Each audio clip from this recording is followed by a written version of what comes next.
ಈ ಸಭೆಯ ಸಾನ್ನಿಧ್ಯ ವಹಿಸಿರುವ ಪೂಜ್ಯರೇ, ಸಮಾಜದ ಹಿರಿಯರೇ ಮತ್ತು ಬಾಂಧವರೇ,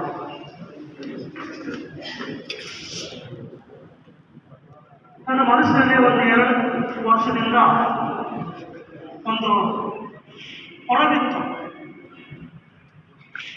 ಆ ಹೊರಗಿಗೆ ಇವತ್ತು ಸ್ವಲ್ಪ ಪರಿಹಾರ ಸಿಕ್ಕಿದೆ ಅಂತ ನನಗೆ ಅನಿಸ್ತಾ ಇದೆ. ಏಕೆಂದರೆ ಅಕ್ಟೋಬರ್ 30, 2023, ಇನ್ನೊಂದು ಸಲ ಹೇಳ್ತೀನಿ, ಅಕ್ಟೋಬರ್ 30, 2023 ಮೊನ್ನೆ ಅಕ್ಟೋಬರ್ 30ಕ್ಕೆ 2 ವರ್ಷ ಆಯಿತು. ನಮ್ಮ ಫೈಲು ವಾಪಸ್ ಬಂತು. ಆ ವಾಪಸ್ ಬಂದ ಫೈಲು ಹಾಗೇ ಬಿದ್ದಿದೆ.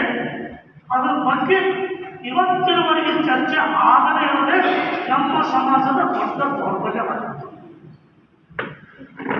ಚರ್ಚೆನೇ ಮಾಡಿಲ್ಲ. ಒಂದು ಯಾಕೆ ಬಂತು, ಅದರ ಏನದ, ಏನು ಹೇಳಲ್ಲ, ಏನು ಬೇಕಾಗಿದೆ, ಯಾವ ರೀತಿ ಮುಂದುವರಿಬೇಕಾಗಿದೆ ಮತ್ತು ಅದಕ್ಕೆ ಹೋರಾಟದ ಬೆಂಬಲ ಯಾವ ರೀತಿ ಇರಬೇಕು. ಈಗ ಒಂದು ಲಾರಿ ಒಂದು ಗಾಲಿ ಬಿಚ್ಚಿರ್ತದೆ, ಚಾಸಿ ಹೋಗಿದಂತಲ್ಲ. ಗಾಲಿ ಬಿಚ್ಚಿದಾಗ ಆ ಡ್ರೈವರು, ಮೆಕ್ಯಾನಿಕ್ಕು, ಇನ್ನಾರು ಆ ಗಾಲಿ ಜೋಡಿಸ್ಬೇಕಾದ್ರೆ ಅದಕ್ಕೇನು ಸ್ಟೆಪ್ನಿ ಟೈಪ್ ಕೊಡ್ತಾರಲ್ಲ, ಹೋರಾಟ ಆ ರೀತಿ ಆಗ್ಬೇಕು. ಇದೊಂದು ಸಪೋರ್ಟಿವ್, ಇದೇ ಅಂತಿಮ ಅಲ್ಲ, ಬಟ್ ಇದು ಬಹಳ ಮುಖ್ಯವಾಗಿದೆ. 23, 30 ತಾರೀಕಿನ ಫೈಲ್ ವಾಪಸ್ ಬಂದಿದೆಯಲ್ಲ, ಆ ಫೈಲಿನಲ್ಲಿ ಹೇಳಿದ್ದಾರೆ,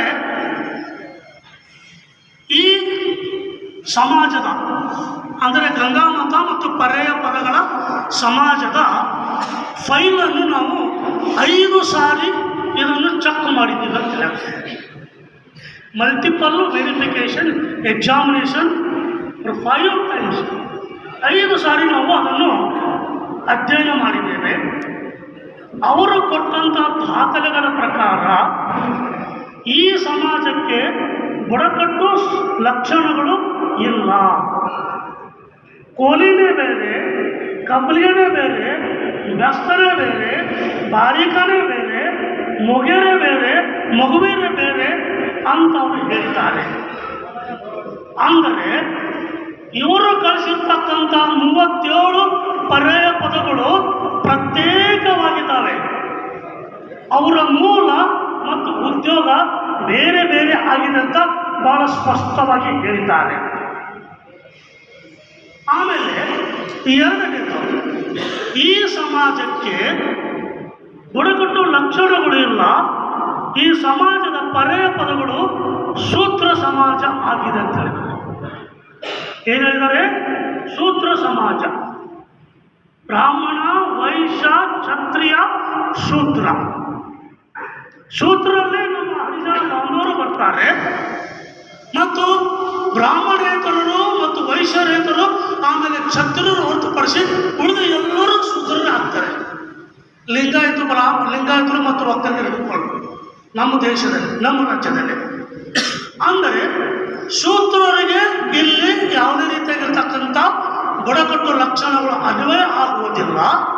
ಹಾಗಾಗಿ 342 ಆರ್ಟಿಕಲ್ ಪ್ರಕಾರ ಇವರಿಗೆ ST ಸೇರಿಸೋದಕ್ಕೆ ಬರೋದಿಲ್ಲ. ನಮಗೆ ಶೂದ್ರ ಅಂದಮೇಲೆ ನಮಗೆ ರಿಸರ್ವೇಷನ್ ಕ್ಲೇಮ್ ಮಾಡೋದಕ್ಕೆ ಏನು ಬೇಷ ಇಲ್ಲ. ನಮಗೆ ಅದಕ್ಕೆ ಯಾರು ರಿಜಿಸ್ಟರ್ ಜನರಲ್ ಆಫ್ ಇಂಡಿಯಾ ನಮಗೆ ಯಾರು ಆಶೀರ್ವಾದ ಮಾಡಬೇಕಾಗಿದೆ, ಯಾರು ವರ ಕೊಡಬೇಕಾಗಿದೆ, ಅವರಿಂದ ಬಂದಂಥ ಡಾಕ್ಯುಮೆಂಟ್ ಹೇಳ್ತಾನೆ. ನಾನು ತರಲಿಲ್ಲ.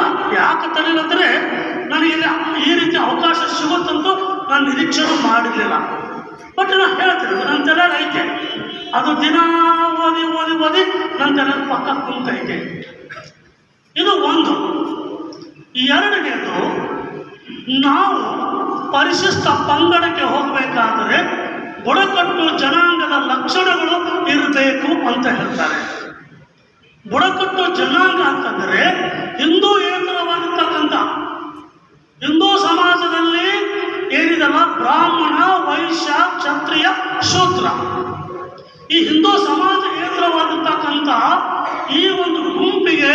ಇಲ್ಲಿ ಪರಿಶಿಷ್ಟ ಪಂಗಡ ಅಂತ ಕರೀತಾರೆ. ಅವರಿಗೆ ಇರಬೇಕಾಗಿರ್ತಕ್ಕಂಥ ಗುಣಲಕ್ಷಣಗಳು ಇವು ಆಗಿರ್ತವೆ. ಆವಾಗ 342 ಆರ್ಟಿಕಲ್ ಪ್ರಕಾರ ಅದು ಸೇರೋದಕ್ಕೆ ಬರ್ತದೆ ಅಂತ ಬಹಳ ಸ್ಪಷ್ಟವಾಗಿ ಉಲ್ಲೇಖ ಇದೆ. ಇದರ ಮೂಲನೆ ನಾವು ಯಾರು ತಿಳ್ಕೊಂಡಿದ್ದಿಲ್ಲ. ಇದೆಲ್ಲವೂ ಬುಡಕಟ್ಟು ಸಮಾಜಗಳಿಗೆ ಇರಬೇಕು. ಬುಡಕಟ್ಟು ಜನಾಂಗ ಗುಂಪು ಜನಾಂಗ ಇರಬೇಕಾಗಿರ್ತಕ್ಕಂಥ ಲಕ್ಷಣ. ಅಲ್ಲಿ ಎನಿಮಿಸಮ್ ಅಂತ ಕರೀತಾರೆ. ಎನಿಮಿಸಮ್ ಅಂದರೆ ಏನು? ಎನಿಮಿಸಮ್ ಅಂತ ಕರೀತಾರೆ. ಎನಿಮಿಸಮ್ ಅಂತಂದರೆ ನಿಸರ್ಗವನ್ನು ಪೂಜೆ ಮಾಡ್ತಕ್ಕಂಥವರು, ನಿಸರ್ಗವನ್ನು ಪೂಜೆ ಮಾಡ್ತಕ್ಕಂಥ ಈ ಗುಂಪಿಗೆ ಅವರು ಎನಿಮಿಸಮ್ ಅಂತ ಕರೀತಾರೆ. ಏಕೆಂದರೆ ಕಾಡಿನಲ್ಲಿ ಇರ್ತಕ್ಕಂಥ ಜನರಿಗೆ, ಬುಡಕಟ್ಟು ಜನಾಂಗದರೆ ಗುಡ್ಡದಲ್ಲಿ ಇರ್ತಕ್ಕಂಥವ್ರು, ಕಾಡಿನಲ್ಲಿ ಇರ್ತಕ್ಕಂಥವ್ರು, ಊರುಗಳಿಂದ ದೂರ ಇರ್ತಕ್ಕಂಥವ್ರು, ಇವರಿಗೆ ಜನರ ಸಂಪರ್ಕ ಇರುವುದಿಲ್ಲ. ಅವರದೇ ಆಗಿರ್ತಕ್ಕಂಥ ಸಂಸ್ಕೃತಿ ಇರ್ತದೆ, ಅವರದೇ ಆಗಿರ್ತಕ್ಕಂಥ ವೇಷಭೂಷಣ ಇರ್ತದೆ, ಅವರದೇ ಆಗಿರ್ತಕ್ಕಂಥ ಆಹಾರ ಇರ್ತದೆ, ಅವರದೇ ಆಗಿರ್ತಕ್ಕಂಥ ಭಾಷೆ ಇರ್ತದೆ. ಇದೆಲ್ಲವೂ ನಮ್ಮ ಸಮಾಜಕ್ಕೆ ಇದೆಯೋ ಅಥವಾ ಇಲ್ಲ?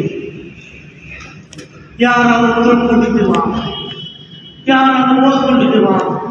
ಯಾರಾದ್ರ ಬಗ್ಗೆ ಯೋಚನೆ ಮಾಡಿದ್ದೇವೆ? ಏಕೆಂದರೆ ರಜಸಚಂದ್ರ ಪೀಠದವರು ಇದ್ರ ಬಗ್ಗೆ ಕೇಳ್ತಾರೆ. ನಿಮ್ಮ ಸಮಾಜಕ್ಕೆ, ನಿಮ್ಮ ಜಾತಿಗೆ ಅಥವಾ ನಿಮ್ಮ ಜನಾಂಗಕ್ಕೆ ಬುಡಕಟ್ಟು ಲಕ್ಷಣಗಳು ಇದ್ದಾವೆ ಅಂತಕ್ಕಂಥ ದಾಖಲೆಗಳು ಕೂಡ ನಿಮಗೆ. ನಮಗೆ ಭಾಷಣ ಬೇಕಾಗಿಲ್ಲ, ನನ್ನೊಂದಿಗೆ ನಾವು ಮಾತಾಡೋದಿಲ್ಲ, ನಿಮ್ಗಳ ಒಂದು ಸಂಪರ್ಕ ಇಲ್ಲ, ನೀವು ನಮಗೇನು ವ್ಯವಹಾರನೇ ಇಲ್ಲ ಅಂತಕ್ಕಂಥದ್ದು ಅವರು ಅವ್ರು ಏನು ಕೇಳೋದಿಲ್ಲ. ದಾಖಲೆ ಬೇಕು. ಏನು ದಾಖಲೆ? ನಿಮ್ಮ ಸಮಾಜಕ್ಕೆ, ನಿಮ್ಮ ಜನಾಂಗಕ್ಕೆ ಬುಡಕಟ್ಟು ಲಕ್ಷಣಗಳು ಇದ್ದಾವೆ, ಇಷ್ಟು ಕಟ್ಟುಬಿಡ್ರಿ, ಉಳಿದಿರ್ತೀವಿ ಅಂತಾರೆ. ದುರದೃಷ್ಟವಶ ವಿಠಲರು ಅವರು ನೇತೃತ್ವ ವಹಿಸಿ ದೊಡ್ಡ ಹೋರಾಟ ಮಾಡಬೇಕಾದಾಗ ಈ ಒಂದು ಕೊರತೆ ಅಲ್ಲಿತ್ತು. ಅವರಿಗೆ ಆ ರೀತಿಯಾಗಿರ್ತಕ್ಕಂಥ ಒಂದು ಯೋಚನೆ ಮಾಡ್ತಕ್ಕಂಥ ಒಂದು ಏನಿತ್ತಲ್ಲ ಸಂಘ, ಅವರಿಗೆ ಅದು ಹೆಚ್ಚಿನ ಒಂದು ಗಮನ ಹೊಳಿದಿಲ್ಲ. ಹೋರಾಟ ಮಾಡೋದು ಉದ್ದೇಶ ಆಗಿತ್ತು, ಜನರಿಗೆ ಎದ್ದು ಕೂಡಿಸ್ಬೇಕಾಗಿತ್ತು, ಕೂಡಿಸಿದ್ರು, ಸಫಲರಾದರು. ಆದರೆ ಈ ವಿಷಯ ದೀಪದ ಕೆಳಗೆ ಕತ್ತಲೆದಾಗೆ ಎಲ್ಲೋ ಒಂದು ಕಡೆ ಕೂಡಿಸ್ಕೊಳ್ತದೋ, ಇದು ನಾವು ಯೋಚನೆ ಮಾಡ್ತಾ ಬಂದಾಗ ಅದೆಲ್ಲವನ್ನು ನೋಡಿದಾಗ ನಮ್ಮ ಸಮಾಜಕ್ಕೆ ಎಷ್ಟು ಆಗಬೇಕಾದ್ರೆ ಇದು ಬಿಟ್ಟರೆ ಬೇರೆ ದಾರಿ ಏನೂ ಇಲ್ಲ.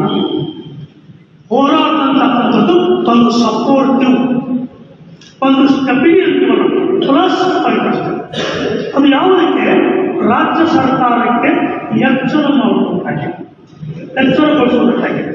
ಇದು ಒಂದು ವಿಚಾರ. ಇಲ್ಲಿ ಎಲ್ಲ ಹೇಳಿದ್ರು, ಸಾಹೇಬ್ ಅವರು ಅಧ್ಯಯನ ಮಾಡಿದ್ದಾರೆ, ತಿಳ್ಕೊಂಡಿದ್ದಾರೆ, ಎಲ್ಲರೂ ಹೇಳಿದ್ರು. ಅದರಲ್ಲಿ ಅವರು ಹೇಳಿರ್ತಕ್ಕಂಥದ್ರಲ್ಲಿ ಸತ್ಯ ಇದೆ ಅಂತ ನಾನು ಹೇಳ್ತಾ ಇಲ್ಲ, ಬಟ್ ಸತ್ಯದ ಹತ್ರ. ಏಕೆಂದರೆ ಈ ಸಮಾಜಕ್ಕೆ ಬುಡಕಟ್ಟು ಲಕ್ಷಣಗಳು ಇದಾವೆ ಅಂತಕ್ಕಂಥದ್ದನ್ನು ತಿಳ್ಕೊಳ್ಬೇಕಾದ್ರೆ ಇದಕ್ಕೆ ಬೇಕಾಗಿರ್ತಕ್ಕಂಥ ಬ್ರಿಟಿಷರ ಕಾಲದ ಏನು ವರದಿಗಳು, ರಿಪೋರ್ಟ್ಸ್, ಬ್ರಿಟಿಷರ ಕಾಲದ ವರದಿಗಳು, ರಿಪೋರ್ಟ್ಗಳು ನಾನು ಕಲೆ ಹಾಕಿದೆ.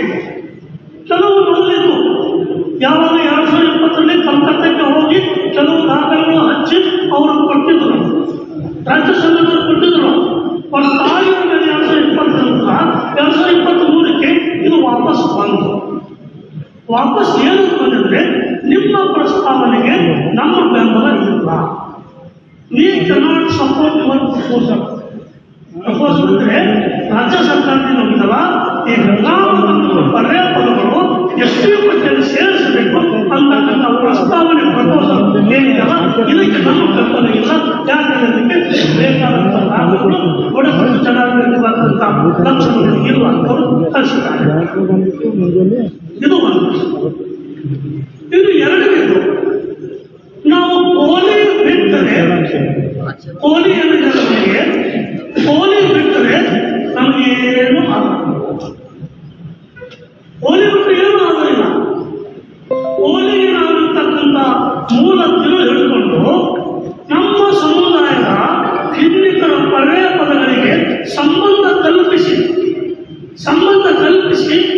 ಕ್ಲೇಮ್ ಮಾಡಿದರೆ, ಬೇಡಿಕೆ ಇಟ್ಟರೆ ನಮಗೆ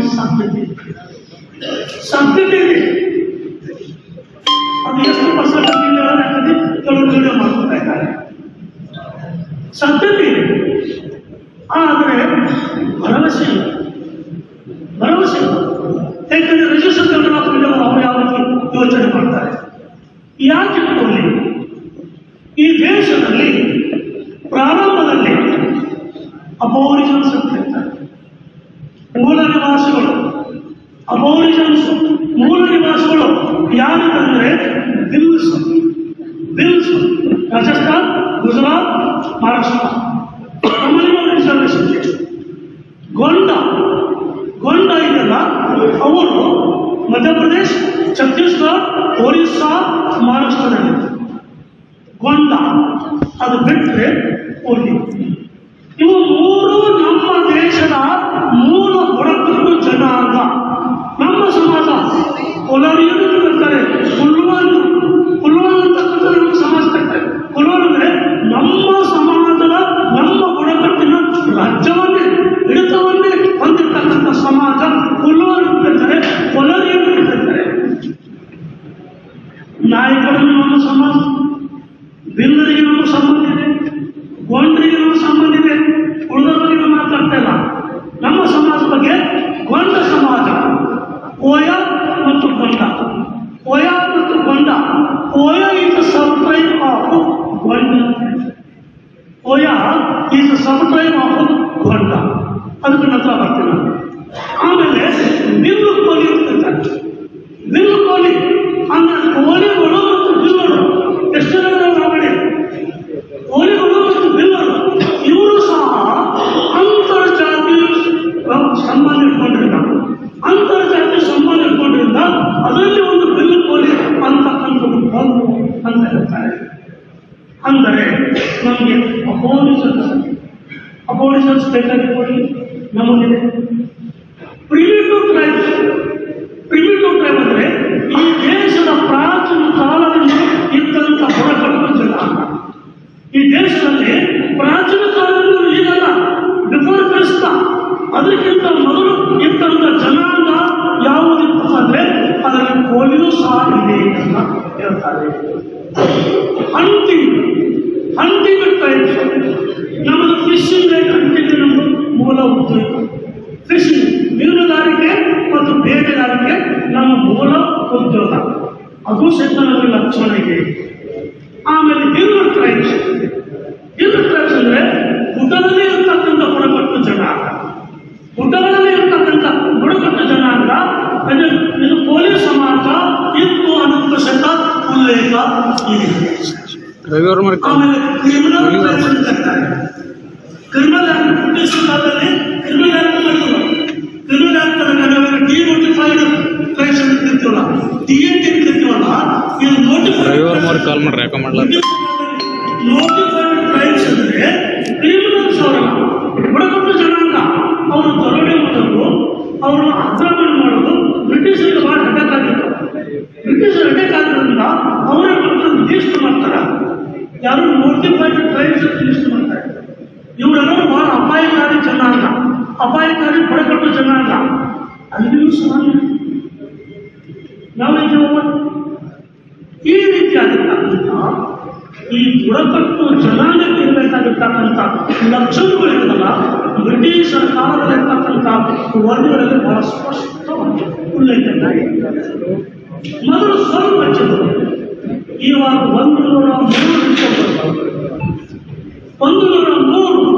ಅಂದರೆ 93 ರಿಪೋರ್ಟ್ಗಳು ಬ್ರಿಟಿಷರಿಂದ ಬಂದವು. 93 ರಿಪೋರ್ಟ್ಗಳು. ನನ್ನ ಹತ್ರ 120 ಇದ್ದಾವೆ. 120ರಲ್ಲಿ 93 ರಿಪೋರ್ಟ್ಗಳಲ್ಲಿ ನಮ್ಮ ಸಮಾಜಕ್ಕೆ ಸಂಬಂಧಪಟ್ಟಂತೆ ಉಲ್ಲೇಖ ಇದೆ. ಅಂದರೆ ಕೋಲಿ ಸಮಾಜಕ್ಕೆ ಸಂಬಂಧಪಟ್ಟಂತೆ ಉಲ್ಲೇಖ. ಕಳ್ವರ ಕೋಲಿ, ಮಾದೇವ ಕೋಲಿ, ಚುಳ್ಳಿ ಕೋಲಿ, ಆಮೇಲೆ ಸೋನ್ ಕೋಲಿ. ಸೊ ಡಿಫ್ರೆಂಟ್ ಆಗಿರ್ತಕ್ಕಂಥ ಕೋಲಿ ಸಮಾಜ ಎಲ್ಲೆಲ್ಲಿ ಬಂತು ಅಂತ ನಮ್ಮ ಸಮಾಜ. ಇನ್ನು ನಾವು ಕೋಲಿ ಮತ್ತು ಕೋಯ ಇವೆರಡಕ್ಕೂ ನಾವು ಕಬ್ಬಲಿಗ, ಅಂಬಿಗ, ಬಾರಿಕ ಮತ್ತು ಕಷ್ಟ ಇದಕ್ಕೆ ಸಂಬಂಧ ಕಲ್ಪಿಸಿದ್ರೆ ಮಾತ್ರ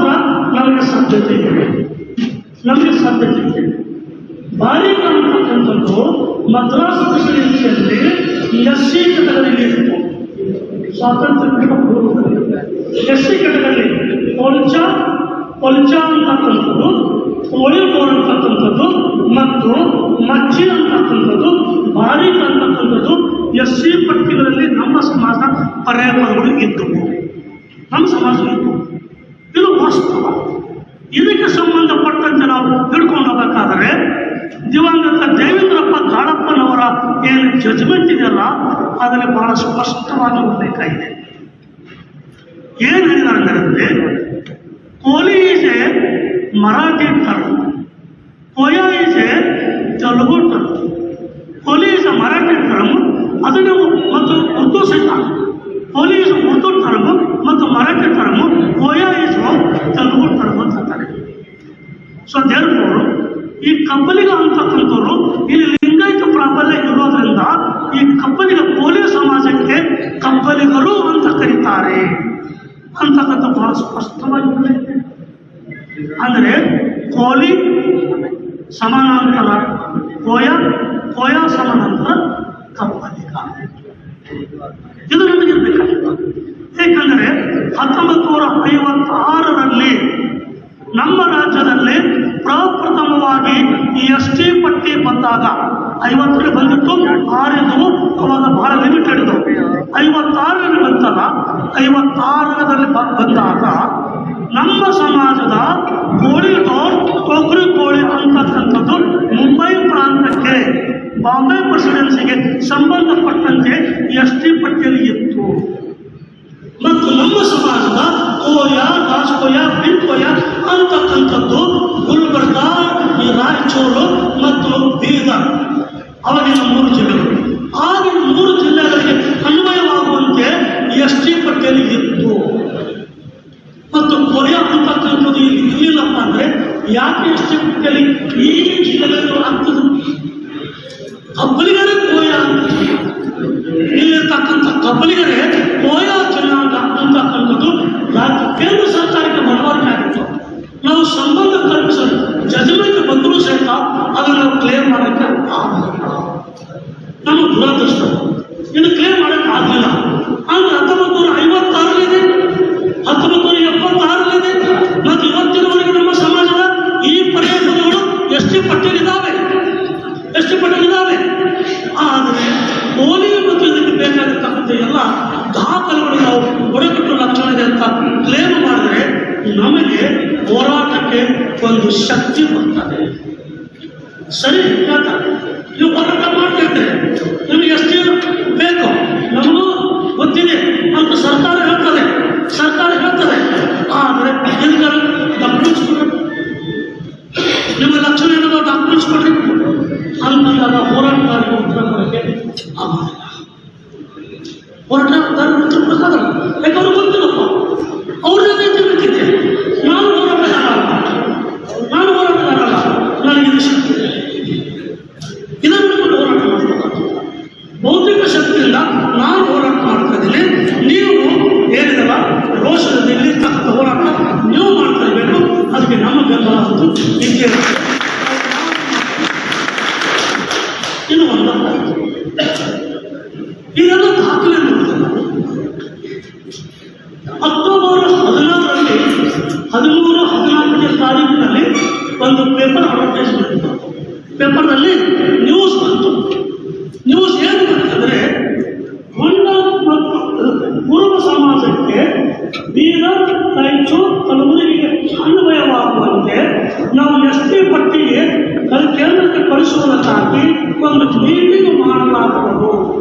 ಯಾರು ಟ್ರೈಬಲ್ ಸೆಕ್ರೆಟರಿ ಮಾಡಲಾಗುವುದು ಅಂತ ಒಂದು ಏನು ಪೇಪರ್ನಲ್ಲಿ ಬರ್ತದೆ. ನಾನು ಇಷ್ಟೆಲ್ಲ ಕಷ್ಟಪಟ್ಟು ಕೆಲಸ ಮಾಡಿದ್ದೀನಿ, ದಾಖಲೆಗಳು ತಗೊಂಡಿದ್ದೀನಿ. ಹಿಂದಿರ್ತಕ್ಕಂಥ ನಮ್ಮ ಹೋರಾಟಗಾರರು ರಾಜ್ಯ ಸರ್ಕಾರದವರು ಸಂಗ್ರಹಿಸಿರ್ತಕ್ಕಂಥ ದಾಖಲೆಗಳನ್ನು ತಗೊಂಡಿದ್ದೀನಿ. ನಾನು ಯಾರು ಮಾಡಿರ್ತಕ್ಕಂಥ ಎಲ್ಲ ದಾಖಲೆಗಳು ಸಂಗ್ರಹ ಮಾಡಿದ್ದೀನಿ. ಅದಕ್ಕೆ ಬೇಕಾದಂಥ ರಿಪೋರ್ಟ್ ಸಹಿತ ರೆಡಿ ಮಾಡಿದ್ದೀನಿ. ಅವ್ರಿಗೇನು ಊಟ ಮಾಡೋಕ್ಕೆ ಅಡುಗೆ ಮಾಡ್ಬೇಕಂತಿಲ್ಲ, ಅಡುಗೆ ಮಾಡಿಟ್ಟಿದ್ದೀನಿ. ಅಡುಗೆ ಮಾಡಿರ್ಬೇಕಾದ್ರೆ ಯಾವುದೋ ವೈದ್ಯ ಯಾರು ಕೊಡಬೇಕು, ಯಾವುದೋ ಯಾವ ವೈದ್ಯ ಕೊಡಬೇಕು, ಗಂಧರ್ವ ಮಾತನಾಡಿಲ್ಲ. ನಾನು ಹೋರಾಟಗಾರ, ಎಷ್ಟು ಹೋರಾಟಗಾರ, ಜಾತಿ ಇರುವುದನ್ನೇ ಕಬ್ಬಲಿಗರ ಜಾತಿ, ಗುರಿಯನ್ನು ಒಂದೇ. ಎಷ್ಟು ಹೇಳಬೇಕಾಗಿತ್ತು ಹೋರಾಟಗಾರರು ಎಲ್ಲಿ ಇವರೆಲ್ಲರೂ ಒಗ್ಗಟ್ಟಾಗುತ್ತೆ. ಇವರೆಲ್ಲರೂ ಒಗ್ಗಟ್ಟಾಗ್ತಿಲ್ಲ. ಒಗ್ಗಟ್ಟಾಗದಂತ ದೂರಳಿತು ಉಡಾಫೆಯನ್ನು ಮಾತಾಡ್ತಾರೆ. ಎಲ್ಲರೂ ನಾವು ತಲೆಪಡಿಸೋಕ್ಕಾಗಂಗಿಲ್ಲ. ಸಮಾಜ ಮುಖ್ಯ, ಸಮಾಜ ಬಹಳ ಮುಖ್ಯ. ನಾನೇನು ಮಾಡಿದೆ, ಇವ್ರು ಯಾರಿಗೂ ತಲೆಪಡಿಸೋದು ಬೇಡ, ನಾನು ಯಾವಾಗ ML ಸಿಗ್ತೀನಿ ನನ್ನ ಕೈ ಅಧಿಕಾರಿಗೆ ಸರಿ ಒಂದು ಡಿಟೇಲ್ ಆಗಿ ಪತ್ರ ಬರೆದು 1.5 ಪೇಜಿನ ಪತ್ರ ಬರೆದು ಎಲ್ಲ ದಾಖಲೆಗಳು ಎಷ್ಟು 1400 ಪೇಜ್ ಸೆಲೆಕ್ಟೆಡ್ ಒಂದೇ ಬಂತು. ರಿಪೋರ್ಟ್ಗಳ ಬಗ್ಗೆ ಆಗ್ತಾ ನನಗೆ 1400 ಪೇಜಿನ ದಾಖಲೆಗಳು 4 ವ್ಯಾಲ್ಯೂಮ್ ಅದಾವ. 4 ವ್ಯಾಲ್ಯೂಮ್ ಕವರಿಂಗ್ ಲೆಟರ್ ತಗೊಂಡು ಸೀದಾ 16ನೇ ತಾರೀಕು ಬೆಳಗ್ಗೆನೂ ಸರಿ ಪೋಸ್ಟ್ಪೋನ್ ಆಗಿಬಿಡ್ತು. ಅದೃಷ್ಟ ಯಾವ ಕಾರಣಕ್ಕಾಗಿ ನನಗೆ ಪೋಸ್ಟ್ಪೋನ್ ಅಂತೂ ಆಯಿತು.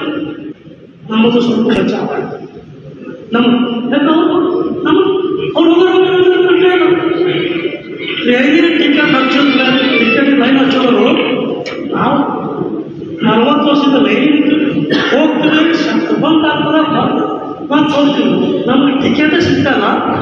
ಈಗೆಲ್ಲ ಬಂದು ಟಿಕೆಟ್ ತೊಗೊಳಕ್ ಬಿಡ್ತಾರೆ ಅಂದರೆ ನಮ್ಮ ಹೊಟ್ಟೆ ಬೇರೆಯವ್ರು ಟಿಕೆಟ್ ತೊಗೊಳೋದ್ರ ಬಗ್ಗೆ ನಮ್ಗೆ ಏನಿಲ್ಲ. ನಮ್ಮ ಕೂಡ ಇದ್ದಂಥ ಬೇರೆ ಸಮಾಜದವರು, ವಾಲ್ಮೀಕಿ ಸಮಾಜದವರು ಇವತ್ತು ಟಿಕೆಟ್ ತಗೊಂಡ್ರು.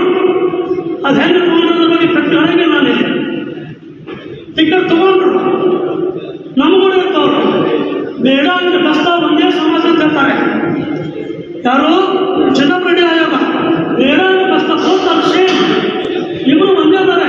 ಇಬ್ಬರಿಗೆ ಒಂದೇ ರೀತಿಯಾಗಿರ್ತಕ್ಕಂಥ ಸಾಮಾಜಿಕ ಮತ್ತು ಆರ್ಥಿಕ ಶೈಕ್ಷಣಿಕ ಹಿನ್ನೆಲೆ ಅಂತ ಹೇಳ್ತಾರೆ.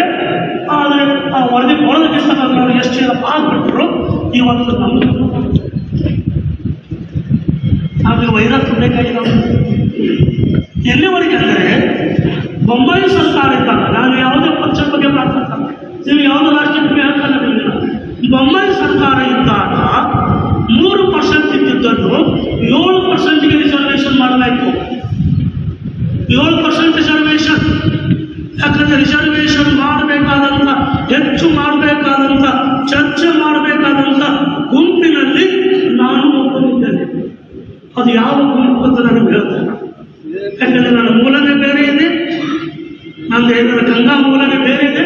ಹಾಗಾಗಿ ಅದ್ರ ಬಗ್ಗೆ ನನಗಿದೆ. ಬಟ್ ಅಲ್ಲಿ ಚರ್ಚೆ, ಯಾಕಂದರೆ ಸ್ವಾಮೀಜಿಯವರು ಹೋರಾಟ ಮಾಡ್ತಾರೆ. ಸ್ವಾಮೀಜಿಯವರು ಹೋರಾಟ ಮಾಡ್ತಾರೆ. ಯಾರು ವಾಲ್ಮೀಕಿ ಸಮಾಜ ಸ್ವಾಮೀಜಿಯವರು ಹೋರಾಟ ಮಾಡ್ತಾರೆ. 160 ದಿವಸ ಅವರು ಅಮರ ಸಿಂಹರು ಸರಣಿ ಸತ್ಯಾಗ್ರಹ ಕೊಡ್ತಾರೆ. ಇನ್ನು ಸರ್ಕಾರ ಸ್ವಲ್ಪ ಅವ್ರು ರಿಸರ್ವೇಷನ್ ಕೇಳಿದ್ದೆ, ನಮ್ಗೆ 5% ಕೊಡಲಿಲ್ಲ, 5% ಸ್ವಾಮೀಜಿ ಅವ್ರು ಕೇಳಿದ್ರು. ನಮ್ಗೆ 5% ಇಲ್ಲ 5% ಕೊಟ್ಟು ಸಾಕು ಅವ್ರು ಕೇಳಿದ್ರು. ಯಾಕಂದ್ರೆ ಜನಸಂಖ್ಯೆ ಅಷ್ಟೇ. ಈಗ 50 ಲಕ್ಷ ಜನಸಂಖ್ಯೆ ಇದೆ, ಎಲ್ಲ ಎಷ್ಟೇ ಜನಸಂಖ್ಯೆ ಸೇರಿಸಿದೆ ಅಂದರೆ 7 ಕೋಟಿ ಜನಸಂಖ್ಯೆಯಲ್ಲಿ 50 ಲಕ್ಷ ಸೇರಿ ಎಷ್ಟಾಗುತ್ತೆ? ಈ 5% ಕೊಡಬೇಕಾದಂತಹ ಅವಾಗ ಏನು ಯೋಚನೆ ಮಾಡಿದ್ರೆ ಒಮ್ಮೆ ಯೋಚನೆ ಮೇಲೆ ಮತ್ತೆ ಯೋಚನೆ ಮಾಡ್ಬೋದಿಲ್ಲ. ಯಾಕಂದರೆ ಲಕ್ಷಣದಲ್ಲಿ 7% 7ಕ್ಕೆ ಹೆಚ್ಚು ಯೋಚನೆ ಒಮ್ಮೆ ಹೆಚ್ಚು ಕೊಡೋರು ಕೊಡ್ತೀವಿ, ಒಮ್ಮೆ 7 ಕೊಟ್ಟು ಕೊಡೋಣ. ಯಾಕೆ ಕೊಡೋಣ ಅಂದರೆ ಕಾಡು ಕೊಡರಲ್ಲಿ ನಿಂತಾರಲ್ಲಿ, ಪೊಲೀಸ್ ಸಮಾಜ ನಿಂತಾರಲ್ಲಿ, ಇವರು ನಾಳೆ ಇವತ್ತಿಲ್ಲ ನಾಳೆ ಎಷ್ಟಿದೆ ಬರ್ತಾರೆ, ಬಂದಾಗ ಹೆಚ್ಚು ಮಾಡೋ ಸಾಧ್ಯ ಇಲ್ಲ ಅಂತ ತಿಳ್ಕೊಂಡು 7% ಅವ್ರಿಗೆ ಕೊಟ್ಟೆ. ಅವಾಗ ಹೆಚ್ಚು ಮಾಡಿದ್ರೆ ಈಗ 7% ನಮ್ಮದೇ ಎಲ್ಲರನ್ನೂ ದೃಷ್ಟಿ ಇಟ್ಕೊಂಡು ಕೊಟ್ಟಿದ್ದು. ಈ ವಿಷಯ ಯಾರಿಗೂ ಗೊತ್ತಿಲ್ಲ, ನಾವು ಹೇಳಬೇಕು ಜನರಿಗೆ. 7% ಕೊಟ್ಟಿದ್ದಲ್ಲ, ಅವರಿಗಾಗಿ ಕೊಟ್ಟಿದ್ದಲ್ಲ, ಎಲ್ಲರಿಗೆ ಮುಂದೆ ಬರ್ತಕ್ಕಂಥವ್ರಿಗೆ ಕೊಟ್ಟಿದ್ದು. ಇವಾಗ ಬರಬೇಕಾದವರು ನೀವೆಲ್ಲ ರಿಸರ್ವೇಷನ್ ಹೆಚ್ಚು ತಂಬರ್ತಾರೆ, ಇದನ್ನು ಕಿಸದಾಗ ತಂದು ಕೊಡಕ್ಕೆ CM ಸಾಧ್ಯ ಇಲ್ಲ, PM ಸಾಧ್ಯ ಇಲ್ಲ. ಕೇಂದ್ರದಲ್ಲಿ ಕಾನೂನು ಕೇಂದ್ರ ಹೋಗ್ತವೆ. ಇಂದಿರಾ ಸಾಹ್ನಿ ಜಜ್ಮೆಂಟ್ ಪ್ರಕಾರ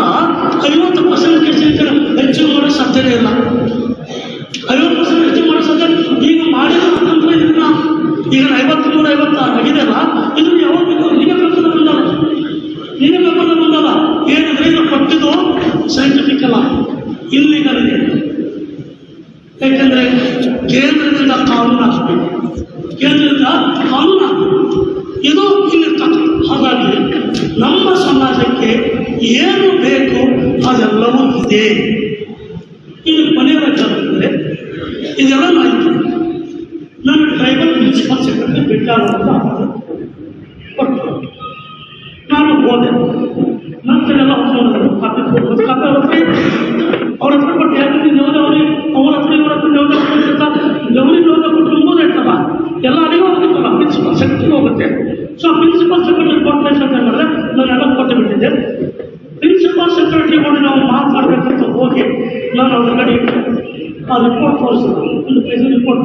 ಸರ್ ಈ ರಿಪೋರ್ಟ್ ನೋಡಿಲ್ಲ ನೀವು, ಯಾಕಂದ್ರೆ ನಮ್ಗೆ ಗೊತ್ತು ನಮ್ಮ ಕಮಿಟಿ ಬರ್ತಿರ್ತಾರೆ. ನಮ್ಮ ಗುಲ್ಬರ್ಗ ಬಗ್ಗೆ, ರಾಯಚೂರು ಬಗ್ಗೆ, ಈ ಯಾದಗಿರಿ ಬಗ್ಗೆ ಭಾಳ ಚಲಾಟೆ ಮಾಡ್ತಿರ್ತೀನಿ. ಹೀಗಾಗಿ ವೈಯಕ್ತಿಕವಾಗಿ ಗೊತ್ತಿರ್ತಾರೆ ಮತ್ತು ಸದನದಲ್ಲಿ ಮಾತಾಡ್ತಿರ್ತೀನಿ. ನನ್ನ ವೈಯಕ್ತಿಕ ಎಲ್ಲ ಅಧಿಕಾರಿಗಳು ಗೊತ್ತಿರ್ತಾರೆ. ನಾನು ಅವ್ರ ಹತ್ರ ಹೋಗಿಲ್ಲ, ಯಾಕೆ ಕೆಲಸ ಇಲ್ಲ. ಕೆಲಸವನ್ನು ನಾನು ಬೇರೆ ಮಾಡಲ್ಲ, ನಾನು ಆ ಸ್ಥಳೀಯರಲ್ಲ. ಸೊ ಹೀಗಾಗಿ ಹೋಗಿದ್ದೆ. ಅವಾಗ ಫಸ್ಟ್ ಟೈಮ್ ನಾನು ಒಬ್ಬ ಪ್ರಿನ್ಸಿಪಲ್ ಸೆಕ್ರೆಟರಿ ಆಫೀಸಿಗೆ ನಾವು ಬಂದೆ. ಇದಕ್ಕೆ ಸಮಸ್ಯೆ ಹೋದೆ ಕುಂತು ಮಾತಾಡಬೇಕು. ಕೇಳಿದೆ ಈ ರಿಪೋರ್ಟ್ ನಿಮ್ಗೆ ಬಂದಿದೆ ಅಂತ. ಬಂದ ಸರ್ ನಾನೆಲ್ಲ ದಾಖಲೆ ತೋರಿಸಿ ಇದೆಲ್ಲ ತೋರಿಸಿ ಇದೆಲ್ಲವೂ ನಮ್ಮ ಸಮಾಜ ಎಷ್ಟೇ ಅಲ್ಲ ಮತ್ತು ಇದಕ್ಕೆ ಮುಂದೆ ಏನು ನೋಡ್ತಿದ್ದೇವೆ. ಇದು ಬಂದು 2 ವರ್ಷ ಆಯಿತು. 2 ವರ್ಷ ಆಯಿತು. ಏನು ಮಾಡಿದ್ರು ಅಂತಂದರೆ ನಾವು ಫೈಲ್ ಕ್ಲೋಸ್ ಮಾಡಿದ್ವಿ. ಯಾರಿಗಾದ್ರೂ ಗೊತ್ತಿದೆ ನಮಗೆ? 2 ವರ್ಷ ಆಯಿತು ಫೈಲ್ ಕ್ಲೋಸ್ ಮಾಡಿ ಕೊಟ್ಟಿರ್ತಾರೆ. ಸರ್ಕಾರದವ್ರು ಹೇಳ್ತಾರೆ ನಾವಿಲ್ಲಿ ಹೋರಾಟ ಮಾಡ್ತಾ ಇದ್ದೀವಿ, ಚಿಂತನೆ ಮಾಡ್ತಾ ಇದ್ದೀವಿ. ವಾಟ್ಸಪ್ಗೆ ಹೆಂಗೆ ಬೇಕಂತ ಬೆಳಗ್ಗೆ 6 ಗಂಟೆ ಅಂದ್ರೆ ಸಾಕು, ರಾತ್ರಿ 12 ತನಕ ಬರ್ತಾನೆ ಇರ್ತಾವ. ಅಲ್ಲಿ ಫೈಲ್ ಕ್ಲೋಸ್ ಆಗಿದೆ, ಅಂಗಡಿನ ಮುಚ್ಚಾದ. ನಾವು ಚಿಲ್ಲರೆ ಹಾಕೊಂಡಿದ್ದೀವಿ, ಕಿರಾಣಿ ಎಲ್ಲ ಗೊತ್ತೇ. ಸೊ ಇದು ಹಂಗಾದ್ರೆ ಸರ್ ಮತ್ತು ಮುಂದೆ ಹೇಗೆ ನಾವು ಹೋರಾಟ ಮಾಡ್ತಾ ಇದ್ದೀವಿ. ನಿಮ್ಮಂಥ ಅಧಿಕಾರಿಗಳು ಸಮಾಜಕ್ಕೆ ಬೆಂಬಲ ಮಾಡಬೇಕು. ಇಷ್ಟೆಲ್ಲ ದಾಖಲೆಗಳಿದಾವ, ನೀವು ಕಳಿಸ್ಬೇಕಂತಿದ್ದಾಗ ಅವರು 2 ಮಾತಾಡ್ತಾರೆ. ನೀವೇನು ಕೊಡ್ತೀವಿ ಸರ್? ನಾನು ಟ್ರೈಬಲ್ ಎಕ್ಸಿಕ್ಯೂಟಿವ್ ಕಳಿಸ್ತೀನಿ. ಅವ್ರೇನು ಒಪ್ಪಿಗೆ ಕೊಡ್ತಾರೆ ಬಂದು. 2ನೇದು ಫೈಲ್ ಓಪನ್ ಮಾಡಬೇಕಲ್ಲ, ಹೆಂಗೆ ಅಂತ ಕೇಳಿದೆ. ಫೈಲ್ ಓಪನ್ ಮಾಡಬೇಕಾದ್ರೆ ನನಗೆ ಮಂತ್ರಿಗಳು, ಸಂಬಂಧಪಟ್ಟಂಥ ಮಂತ್ರಿಗಳು, ಬುಡಕಟ್ಟು ಕಲ್ಯಾಣ ಇಲಾಖೆ, ಬುಡಕಟ್ಟು ಕಲ್ಯಾಣ ಇಲಾಖೆ. ಇವತ್ತು ಬುಡಕಟ್ಟು ಕಲ್ಯಾಣ ಇಲಾಖೆ ಯಾರ ಹತ್ರ ಇದೆ? ಯಾರಿಗೆ ಸಂಪರ್ಕ ಮಾಡತ್ತೀವಿ? ಯಾರಿಗೆ ಬೇಕತ್ತೀವಿ? ಯಾರಿಗೆ ಕೈ ಜೋಡಿಸಕತ್ತೀವಿ? ಆಗುತ್ತಾ ಇದು? ಇಲ್ವಲ್ಲ. CM ಓಪನ್ ಆಗ್ತದೆ ಈ ಫೈಲು. ಸನ್ಮಾನ್ಯ ಮುಖ್ಯಮಂತ್ರಿ ಸಿದ್ದರಾಮಯ್ಯ ಹೋಗುವುದಾಗಿ ಈ ಫೈಲ್ ರಿಓಪನ್ ಮಾಡಿರಿ, ಈ ಫೈಲ್ ಮತ್ತು ಪ್ರಪೋಸಲ್ ಕಳಿಸ್ರಿ. ಅದಕ್ಕೆ ಬೇಕಾದಂಥ ಏನು ಕುಲಶಾಸ್ತ್ರಿ ಅಂತ ಹೇಳಿ ಹೇಳ್ತಾರೋ, ಏನು ಬಿಟ್ಟು ಹೋದ ಪರ್ಯಾಯ ಪದಗಳು ಅಂತ ಹೇಳ್ತಾರೋ, ಅಥವಾ ನಾವು ಕೊಟ್ಟು ದಾಖಲೆಗಳು ಕಳಿಸ್ತಾರೋ, ಅಥವಾ ಇನ್ನು ಹೊಸದು ಫೈಲ್ ರೆಡಿ ಮಾಡ್ತಾರೋ, ನಮ್ಮ ಕೈಯಲ್ಲಿ ಯಾರ ಕೈಯಲ್ಲಿ CM ಪ್ರಿನ್ಸಿಪಲ್ ಸೆಕ್ರೆಟರಿ ಏನು ಡಿಸಿಷನ್ ತಗೋತಾರ ಅದ್ರ ಮೇಲೆ ಹೋಗ್ತದೆ. ಅವ್ರಿಗೆ ಎಚ್ಚರಗೊಳ್ಳಬೇಕಾದ್ರೆ ನಾವು ಹೋರಾಟ ಮಾಡಬೇಕಷ್ಟೇ. ಈ ಹಿನ್ನೆಲೆಯಲ್ಲಿ ಯಾಕೆ ಹೋರಾಟ ಮಾಡ್ತೀವಿ? ಈಗ ಬರ್ತೀವಿ ನನಗೆ ಇಷ್ಟೆಲ್ಲ ಹಿನ್ನೆಲೆಯಲ್ಲಿ ನಾವು ಯಾಕೆ ಹೋರಾಟ ಮಾಡಬೇಕು ಅಂದರೆ ಇಲ್ಲಿ ಇಂಟೆಲಿಜೆನ್ಸ್ ರಿಪೋರ್ಟ್ ಹೋಗ್ತಾರೆ. 1ನೇದು. 2ನೇದು ಜನರಿಗೆ ಸಿಟ್ಟು ಬರ್ತಾರೆ, ರೋಷದಲ್ಲಿದ್ದಾರೆ. ಇದು ರಾಜಕೀಯವಾಗಿ ನಮಗೆ ಮುಳು ಆಗ್ತದೆ. ಯಾಕಂದ್ರೆ ಈಗಾಗಲೇ ಬಹಳ ಜನರಿಗೆ ಮುಳು ಆಗಿದೆ. ಕಬ್ಬಲಿಗರಿಗೆಲ್ಲ ನೋಡಿ ಏನೇನು ಪರಿಸ್ಥಿತಿ ಅತ್ಯಂತ ಬಹಳ ಜನರಿಗೆ ಮುಳು ಆಗಿದೆ. ಯಾಕಂದ್ರೆ ಯಾರಿಗೆ ಓಟ್ ಕೇಳೋವಲ್ಲ, ನಮ್ಮ ಹತ್ತಿರ ಬರೋವಲ್ಲ. 8 ತಿಂಗಳು ಪಿರಿಯಡಿದೆ ಮತ್ತು ರಾಷ್ಟ್ರೀಯ ಬರೋವಲ್ಲ. ನಮ್ಮವ್ರು ಏನು ಹೇಳ್ತಾರೆ ಹೋಗೋದು. ಇನ್ನು ಬೇರೆ ಬೇರೆ ಏನೇ ವಿಚಾರ ಇರ್ಬೋದು. ನಾನು ಮತ್ತು 8 ತಿಂಗಳವರೆಗೆ ಅದರ ನಂತರ ಸಹಿತ, ಯಾಕೆಂದರೆ ಅದರ ನಂತರವು I will be the ex MLC. ಈ ಎಕ್ಸ್ ಅನ್ನೋದು ಮಾಜಿ ಅನ್ನಿಸಿರುತ್ತದೆ, ಈ MLC ಅನ್ನೋ ಸಹಾಯ ಸಮಾಜಕ್ಕೆ ಪ್ರಯತ್ನ ಮಾಡ್ತಿರ್ತೀವಿ. ನನ್ನ ದೃಷ್ಟಿಯಲ್ಲಿ ಮಾಡ್ತಾರೆ. ಅಂದರೆ ಈ ಫೈಲು ಮುಖ್ಯಮಂತ್ರಿಗಳು ಓಪನ್ ಮಾಡಬೇಕಾಗಿದೆ, ಮುಖ್ಯಮಂತ್ರಿಗಳು ಕಣ್ತರಿಸಬೇಕಾಗಿದೆ. ಮುಖ್ಯಮಂತ್ರಿಗಳು ಕಣ್ತರಿಸಬೇಕಾದಾಗ ನಾವೀಗ ಹೋರಾಟ ಮಾಡಬೇಕಷ್ಟೆ. ಹೋರಾಟ ಮಾಡಿದ್ರೆ ಅವಾಗ ಕೂಸತ್ತೆ ತಾಯಿ ಹಾಲು ಕೊಡಿಸ್ತಾರೆ. ಇದರ ಬಲ ಆರಾಮ ತಾಯಿ ತನ್ನ ಕೆಲಸ ಮಾಡ್ತಾರೆ. ಹಾಗೆ ನಾವು ಅದು ಎಲ್ಲಿಂದ ಇನ್ನೂ ಹೇಳ್ತೀವಿ, ಅದು ಕಲಬುರಗಿನೇ ಆಗ್ಬೇಕು.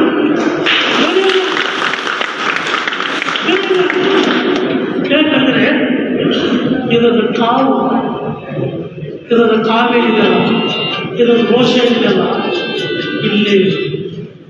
ನಾನು ಬೆಳಗಾವಿಯಲ್ಲಿದ್ದೀನಿ, ಎಲ್ಲ ಜಿಲ್ಲೆಗಳಲ್ಲಿ ತಿರುಗ್ತಾ ಇದ್ದೀನಿ, ಎಲ್ಲ ಜಿಲ್ಲೆಗಳ ಸಂಪರ್ಕ ಉಂಟು, ಎಲ್ಲ ಜಿಲ್ಲೆಗಳ ಬಗ್ಗೆ ಗೌರವ ಇಟ್ಕೊಂಡು ಹೋರಾಟ ಆಗಬೇಕಾಗಿದೆ ಇಲ್ಲೇ ಅಂತಕ್ಕಂಥದ್ದು ನಾನು MLC ಆದಾಗ ಹೇಳ್ತಾ ಇದ್ದೀನಿ.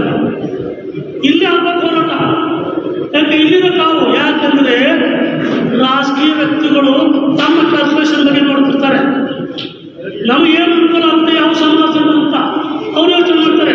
ಯಾವುದೇ ನಿರ್ಧಾರ ತಗೋಬೇಕಾದ್ರೆ, ಎಷ್ಟೇ ಬಗ್ಗೆ ಪ್ರಪೋಸಲ್ ಕಳಿಸ್ಬೇಕಾದ್ರೆ, ಡಿಸಿಷನ್ ತಗೊಳ್ಳೋಕ್ಕಾಗಲ್ಲ, ಪ್ರಪೋಸಲ್ ಕಳಿಸೋದಷ್ಟೇ. ಪ್ರಪೋಸಲ್ ಕಳಿಸ್ಬೇಕಾದ್ರೆ ಅವ್ರು ನಿರ್ಧಾರ ತಗೋಬೇಕಾದ್ರೆ ರಾಜಕೀಯವಾಗಿ ನನಗೇನು ಅನುಕೂಲ ಆಗ್ತದೆ. ಇಡೀ ರಾಜ್ಯದ 30 ಜಿಲ್ಲೆಗಳನ್ನು ನಾವು ತೆಗೆದುಕೊಂಡಾಗ ಹೆಚ್ಚಿನ ಒಂದು ಹೆದರಿಕೆ ಇರೋದೇ ಇಲ್ಲಿದೆ. ಕೋಳಿ ಸಮಾಜ 5 ಲಕ್ಷ ಓಟರ್ಗಳಿದೆ. ಯಾದಗಿರಿ ಕಲಬುರಗಿ ಸೇರಿಸಿದ್ರೆ 5 ಲಕ್ಷ ವೋಟರ್ಸು ಕಲಬುರಗಿ ಜಿಲ್ಲೆಯಲ್ಲಿದ್ದಾರೆ. ಇದ್ರ ಬಗ್ಗೆ ರಾಜಕೀಯದಲ್ಲಿ ಇದೆ. ಅದಕ್ಕಾಗಿ ಆಗುತ್ತೆ. ಈ ಕಾಲ ಇಲ್ಲಿಂದ ಪ್ರಾರಂಭ ಆಗಬೇಕು. ಹಾಗಾಗಿ ಇನ್ನೊಂದು ಈ ರಾಜ್ಯ ಸಂಘ ಇನ್ನೊಂದು ದುರದೃಷ್ಟಂದ್ರೆ, ರಾಜ್ಯ ಸರ್ಕಾರ ಏನೇ ಪ್ರಪೋಸಲ್ ಬಂದ್ರೆ ನಮ್ಮನ್ನು ಯಾರಿಗೆ ಸಂಪರ್ಕ ಮಾಡಲ್ಲ, ನನ್ನನ್ನು ಹಿಡ್ಕೊಂಡು ಯಾರಿಗೆ ಸಂಪರ್ಕ ಮಾಡಲ್ಲ, ರಾಜ್ಯ ಸಂಘದಲ್ಲಿ ಮಾಡ್ತಾರೆ. ಯಾಕಂದ್ರೆ ಅದು ರಿಜಿಸ್ಟರ್ ಮಾಡ್ತಾರೆ. ಅವರಲ್ಲಿ ಹೋದ್ರೆ ಸಾಕು ಮಾಡ್ತಾರೆ, ಮಾಡ್ತಾರೆ. ಅದಕ್ಕಾಗಿ ಇಲ್ಲಿ ಕಾವು ಬಂತು. ಈಗಾಗಲೇ 5 ಪರ್ಯಾಯ ಕಳಿಸ್ಬೇಕಂತೂ ಹೆಚ್ಚು ಕಡಿಮೆ ಮಾನಸಿಕವಾಗಿ ಸಿದ್ಧತೆ ಆಗಿದೆ. ಮಾನಸಿಕವಾಗಿ ಕೆಲವರು ವಿರೋಧ ಮಾಡ್ತಾರೆ, ಕೆಲವರು ಸ್ಯಾಕ್ರಿಫೈಸ್ ಮಾಡಬೇಕು. Nothing something is better than nothing ಅಂತೀವಲ್ಲ. ಈಗ 37 5 70% ಸಮಾಜ ಕವರ್ ಆಗ್ತದೆ. ಆ 5 ಎಷ್ಟು ಆಗ್ತದೆ ನಮ್ಮ ಕೈಗಿಲ್ಲ. 5% ಅಷ್ಟೇ ನಮ್ಮ ಕೈಗೆ ಏನೂ ಇಲ್ಲ. ನಮ್ಮ ಕೈಗೆ ಏನೂ ಇಲ್ಲ. ರಿಜಿಸ್ಟರ್ ಜನರಲ್ ನಿರ್ಧಾರ ಮಾಡ್ತಾರೆ, ಅದು ದಾಖಲೆಗಳು ಆಗ್ತದೆ. ಆವಾಗ ರಾಜಕೀಯ ಪಾರ್ಲಿಮೆಂಟ್ ಹೋಗೋದು, ಬಿಲ್ ಪಾಸ್ ಆಗೋದು, ಇಲ್ಲಿಗೆ ಬರೋದು, ಅವೆಲ್ಲ ನಂತರ. ಹೀಗಾಗಿ ನಾವಿಲ್ಲಿ ಹೋರಾಟ ಮಾಡಬೇಕಾಗಿದೆ. ಹೋರಾಟ ಮಾಡಬೇಕಾದ್ರೆ ಎಲ್ಲ ನನ್ನ ಮನವಿ ಇಷ್ಟೇ, ಯಾರೇ ಇರಲಿ, ಯಾರು ಮುನಿಸ್ಕೊಳ್ಳಿ, ಯಾರು ಸಿಟ್ಟಿ ಬರಲಿ, ಎಲ್ಲರೂ ನಮ್ಮೂರೇ ಇದ್ರು. ಕಾಗಿ ಬಳಗ ಕಬ್ಬಲಿಗರ ಬಳಗ ಬಂದಿ ಅಂತೀವಿ ನಾವು. ಕಾಗೆ ಬಳಗ ಕಬ್ಬಲಿಗರ ಬಳಗ ಅಂತ ಇದೇ ಕಾಲ. ಯಾಕೆ ನಾವು ತಪ್ಪು ತಿಳ್ಕೊಂಡು ದೂರ ಹೋದ್ರೆ ಬೇರೆ ವಿಚಾರ. ನಾವು ದೂರ ಹೋಗಬೇಡ, ಎಲ್ಲರೂ ಬರ್ಕೊಂಡು ಎಲ್ಲರಿಂದ ಬರೋಣ, ಸಮಾಜ ಮೇಲೆ ಹಿಡ್ಕೊಂಡು ಹೋಗಬೇಕಾಗ್ತದೆ. ಸೊ ಹೀಗಾಗಿ ನಾವೆಲ್ಲರೂ ಸೇರಿಕೊಂಡು ಈ ಹೋರಾಟ ಆಗಬೇಕು. ಈ ಹೋರಾಟ ಆಗಬೇಕಾದ್ರೆ ಇದು ಬಹಳ ವ್ಯವಸ್ಥಿತವಾದಂಥ ಹೋರಾಟ ಆಗ್ತದೆ. ವ್ಯವಸ್ಥಿತವಾದಂಥ ಹೋರಾಟ ಆಗಬೇಕು. ಸುಮ್ಮನೆ ಆಟಕ್ಕೂ ಲೆಕ್ಕಕ್ಕಿಲ್ಲ ಅನ್ನೋದು ಹೋರಾಟ ಮಾಡಬಾರ್ದು. ಬಹಳ ವ್ಯವಸ್ಥಿತವಾದಂಥ ಹೋರಾಟ ಮತ್ತು ಬಹಳ ಶಾಂತಿಯುತವಾದಂಥ ಹೋರಾಟ ಆಗಬೇಕು. ಬಹಳ ಶಾಂತಿಯುತ ಹೋರಾಟ, ಘೋಷಣೆ ಮಾತ್ರ ಹೋಗಬೇಕು. ಏಕೆಂದರೆ ಕಬ್ಬಲಿಗರು ಕೆಟ್ಟವರು ಅಂತಕ್ಕಂಥ ಏನು ಭಾವನೆ ಇದೆಯಲ್ಲ ಅದು ತರಿಸಬೇಕು.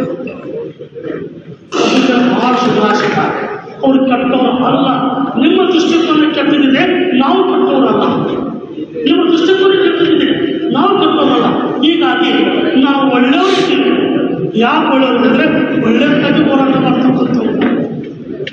ಒಳ್ಳೆಯದಾಗಿ ಇಂತಹ ಸಹಿಸ್ಕೊಂಡಿದ್ರೆ, ಕಬ್ಬಲಿಗರ ಸಹಿಸ್ಕೊಂಡಿದ್ರೆ ಇದೇ ನಮ್ಮ ಒಳ್ಳೆತನ, ಇದೇ ನಮ್ಮ ಒಳ್ಳೆತನ. ಏಕೆಂದರೆ ಯಾವ ಸಮಾಜನೂ ಸಹಿಸ್ಕೊಳ್ತಾ ಇಲ್ಲ. ಯಾವ ಸಮಾಜನೂ ಸಹಿಸ್ಕೊ ಸಣ್ಣ ಸಮಾಜ ಇವತ್ತು ಕುಡಿದು ನಿಲ್ತಾ ಇದ್ದಾರೆ. ದಯವಿಟ್ಟು ಶಕ್ತಿಯನ್ನು, ಜನಸಂಖ್ಯೆಯನ್ನು ಇಷ್ಟು ರಾಜಕೀಯ ಓಟ್ಗಾಗಿ ಕಟ್ಕೊಂಡು ನಾವು ಯಾರಿಗೂ ಹೋಗಿ ನಾವು ಮಾಡೋದು. ಹಾಗಾಗಿ ನಮ್ಮ ಸಮಾಜ ಬಾಂಧವರೇ, ಇವತ್ತೊಂದು ಒಳ್ಳೆಯ ಬೆಳವಣಿಗೆ 2 ವರ್ಷಗಳ ನಂತರ ಮಾಡಿದ್ರು ಈ ಚಿಂತನೆ ಪ್ರಾರಂಭ ಆಗಿದೆ. ಇದಕ್ಕೊಂದು ತಾರ್ಕಿಕ ಅಂತ ನೀವೆಲ್ಲರೂ, ಏಕೆಂದರೆ ಇದರಿಂದ ರಾಜಕೀಯ ಬೆನಿಫಿಟ್ಗಳು ಏನಾಗಬೇಕಾಗಿಲ್ಲ. ಕೊನೆಯ ಸ್ಪಷ್ಟನೆ ಕೊಡ್ತಾರೆ. ಇದರ ಬೆನಿಫಿಟ್ ನನಗೆ ಏನು ಆಗಬೇಕಾಗಿಲ್ಲ. ಯಾಕಂದರೆ ಆಲ್ರೆಡಿ ನಾನು MLC ಇದ್ದೇನೆ. ನನ್ನ ಮುಗಿತು, ನನ್ನ ಜನಿತ್ತು, ನಾನು ಎಲ್ಲಿಗೆ ಹೋಗ್ಬಿಡ್ಬೇಕು ಅಲ್ಲಿ ಹೋಗ್ಬಿಟ್ಟಿದ್ದೀನಿ. ಇದರ ಬೆನಿಫಿಟ್ ಆಗೋದು ನಿಮಗೆ ಇಲ್ಲಿ ಬಂದವರು ಮತ್ತು ಹೊರಗಡೆ ಇದ್ದವರು, ಇದರ ಬೆನಿಫಿಟ್ ಯಾವ ರೀತಿ ತಗೋಬೇಕು ಅನ್ನೋದು ಸಹಿತ ನಮ್ಮಲ್ಲಿ ಚಾಣಕ್ಷತೆ ಮಾಡಬೇಕು. ಅದನ್ನು ಸರಿಯಾಗಿ ಬಳಸ್ಕೋಬೇಕು. ಆವಾಗ ಈ ಸಮಾಜಕ್ಕೆ ನ್ಯಾಯ ಸಿಗ್ತದೆ. ಅಲ್ಲಿವರೆಗೆ ಈ ಹೋರಾಟ ನಿರಂತರವಾಗಿರಬೇಕು ಅಂತ ನಿಮ್ಮ ಎಲ್ಲ ಸೋದರಲ್ಲಿ ನಾನು ಬೇಡ್ಕೊಂತ ಬಹಳ ಖುಷಿ ಆಯಿತು. ಇವತ್ತು ಇಷ್ಟೆಲ್ಲ ಜನ ಸೇರಿದ್ದಾರೆ, ಇಷ್ಟೆಲ್ಲ ಜನ ಬಂದಿದ್ದು. 4 ತಾಸು ಕುಂತಿದ್ದೇವೆ, ನಾವು ಕೂಡೋದೇ ಮಾಡ್ತೀವಿ. ಕುಂತಿದ್ದೇವೆ ಅಂದರೆ ನಮ್ಮಲ್ಲಿ ಆಶಾಭಾವನೆ ಇನ್ನೂ ಇದೆ, ನಮ್ಮ ಸಮಾಜ ಆಶಾಭಾವನೆ ಇನ್ನೂ ಇದೆ. 30 ವರ್ಷ ನಿರೀಕ್ಷೆ ಮಾಡ್ತಿದ್ದೆ, ಸಮಾಜ ನಿರೀಕ್ಷೆ ಮಾಡ್ತಿದ್ದೆ, ಯಾರೋ ಕೈ ಹಾಕ್ಸಬೇಕು, ಯಾರೋ ಇದನ್ನು ಆಗ್ತಾ ಇದೆ. ಇದು ಆಗಬಾರ್ದು. ಯಾಕಂದರೆ ಜನ ಮುಖ್ಯ, ನಮಗೆ ಜನರು ಮುಖ್ಯ. ಹೇಳಬೇಕಾದ್ರೆ ಜನರು, ರಾಜಕೀಯ ವ್ಯಕ್ತಿಗಳು ಮತ್ತು ಸರ್ಕಾರ, ಸ್ವಾಮೀಜಿಗಳು ಇವರೆಲ್ಲರೂ ಒಗ್ಗಟ್ಟಾದಾಗ ಮಾತ್ರ ಈ ಸಮಾಜಕ್ಕೆ ಪರಿಹಾರ ಸಿಗುತ್ತದೆ ಅಂತ ಹೇಳ್ತಾ ನಿಮಗೆಲ್ಲರಿಗೂ ಕೃತಜ್ಞತೆ ಸಲ್ಲಿಸಿ ನನ್ನ ಮಾತು ಮುಗಿಸ್ತೀನಿ. ನಮಸ್ಕಾರ.